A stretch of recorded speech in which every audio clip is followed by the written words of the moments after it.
na página 2, a teoriologia, o último item. A teoria do descarte do imprestável.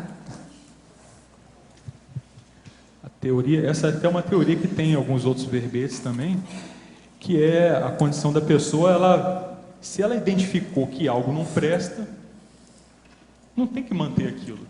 Então, é importante ela verificar que certos pensenes que se tem, não vale a pena ter. Porque é importante a gente ver o seguinte, quem comanda o nosso pensamento, quem define o que a gente pensa, por incrível que pareça, é a própria pessoa. Não é ninguém externo, né? Você pode até ser pensado pelos outros se você permitir, ou se você estiver desatento. Mas assim, você tem o poder de definir o tempo todo, full time, o que você pensa. E você pode escolher a qualidade daquilo que você pensa também, né? Então, é importante você estar o tempo todo verificando o que eu estou pensando, qual é a qualidade. Presta a qualidade dos meus pensamentos? E aí vale também assim, por exemplo, as coisas que eu vejo na TV, os que eu ouço das pessoas que estão à minha volta, presta? Tudo isso acaba repercutindo, né? Porque se você está ouvindo coisas, seja de quais fontes forem, né, com uma qualidade que não é positiva, eu acho que você tem que cortar aquilo ali. É que nem eu e ela, a gente foi ver esses dias aí, fomos ver um filme, o filme estava ruim, a gente falou, vamos embora, vamos. Não tem que ficar ali, eu não sou obrigado a ficar ali, não tem? O que não presta, não presta. A gente foi lá com o intuito não estava de acordo com o que a gente queria, a gente resolveu sair e foi embora. Saímos no meio do filme lá. E o filme estava bem chato, e todo mundo lá olhando para a gente, por que esse pessoal está saindo? Então, tem que descartar mas tem coisa melhor. Eu, às vezes, compro vários filmes para ver quando eu posso. Às vezes, eu já comprei até de uma vez só, 62 de uma vez. Agora, eu vou olhar na hora que vou ver, às vezes eu vejo 3 filmes sem ter visto nenhum. Eu começo a ver e vejo o nível, o jeito que é, já sei o que é, vou lá na frente e vejo o que é que dá. Não vou perder tempo com isso. 3, numa noite só, eu ganhei de você. Com certeza. Isso é que a gente tem que fazer, não tem certo. E quanto mais a gente vai vendo isso, mais você vê que realmente é difícil arrumar coisa que presta para ver, né? Eu lá em casa, atualmente, eu estou com 22 para ver. Mas, por exemplo, se eu estiver trabalhando um determinado tema, que às vezes bate com o filme, aí eu vou ver. Porque a maioria dos filmes é muita bobagem, é muito filme C, D, F, Z. Entendeu? Não dá, né? É de morte. Aquela sensação é um monte de filme que tem o revólver na sua frente. Isso aí não vai, né? Tudo assim. Pois é. Sim. Oi. Você poderia ampliar, por favor, o ponto 8 na intraconscienciologia, memórias tóxicas? Sim.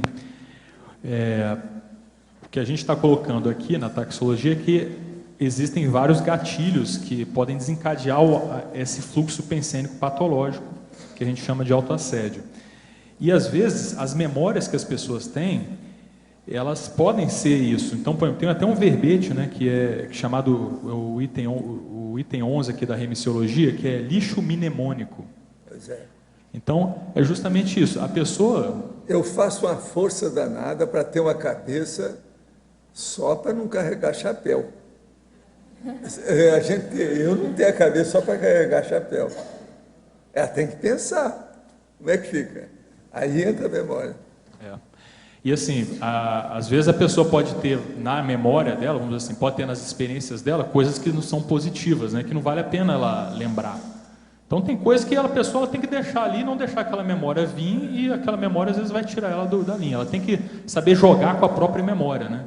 Ela pode escolher aquilo que ela vai lembrar, o que ela não vai lembrar. Agora, o problema é que quando a pessoa ainda tem pouca memória, ela precisa começar a pensar que ela tem que saber conviver com a memória.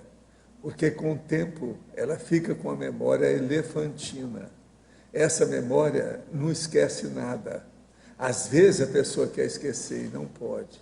Então ela tem que começar, quando ela tem pouca memória, a saber conviver com aquilo que ela recorda, aquilo que ela rememora.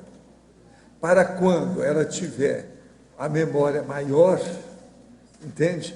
Ela está estável, está tranquila, está pacificada, está, vamos dizer, homeostática, sadia. Eu penso que a maioria das pessoas não tem uma memória elefantina porque não sabe conviver com ela. Isso até é uma bênção, é uma bênção. Mas o que é saber conviver com a memória que o senhor fala? A memória elefantina é o seguinte, que é você saber às vezes você conviver? sabe tudo. Então, por exemplo, é terrível a hora que você lembra das coisas. Foi o meu caso lá com o Chico Xavier. Ele me falou umas coisas, agora, 2, 3 anos depois, ele vai falar as coisas lá para o povo e desfala tudo. Eu abordo a ele e ele está firme nessa segunda posição. Aí eu vi para ele assim, Chico, você ainda não me conhece. Eu tenho uma memória que eu gravo tudo. As palavras que você disse, aí comecei a falar horário, aonde, onde nós estávamos, que lugar que era, a posição, os gestos que ele fez, as palavras que ele fez. Ele começou a chorar na minha frente. Entendeu? Mas eu tinha que falar, falei assim, você diz tudo. Como é que eu vou confiar em você com uma situação dessa? Agora, depois disso também, eu nunca mais falei nada com ele.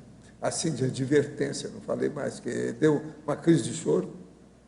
Quando precisava, é ele que vinha falar para mim. Agora, veja, se eu não tivesse essa memória, aquilo passava despercebido. Então, veja, perto de mim, a maioria eu sei como é que é. As pessoas que começam a mentir não me aguentam. Teve uma mulher aqui, já faz alguns anos, que ela esteve aqui conosco, trabalhou uma temporada, era voluntária, tudo isso. Depois ela foi embora. Antes de ir, ela esteve comigo lá e conversou comigo. Aí eu perguntei para ela, por que você vai embora? Eu falei assim, aqui tem 3 pessoas que vê tudo que a gente fala. Eu não aguento isso. Por isso que eu vou embora. Agora eu falei assim, mas por quê? Essas pessoas não esquecem nada. Eu falei assim, olha, até que é uma boa esse negócio de você estar indo embora. É uma boa. Boa para todo mundo, boa para você que vai, e boa para nós que ficamos. Agora, ela falou as 3 pessoas, uma delas era eu. Eu tive uma pena da história, mas o que eu ia fazer? Eu levei o negócio quase que na brincadeira. Agora, depois disso, já faz uns 3 anos ou mais, um pouco. Ela nunca mais apareceu mesmo, não. Aqui não apareceu mais. Agora, você já pensou como é que ela estava habituada a mentir, a exagerar? Agora, aqui todo mundo observou isso para ela. Eu lembro, eu comecei a pensar, realmente eu tinha feito uma observação. Legal. Você não falou isso aqui quando você apareceu a primeira vez, foi outra coisa. Então, o problema na cabeça, a gente não pode ter a cabeça só para carregar chapéu. Entende? Vamos pensar bem nisso.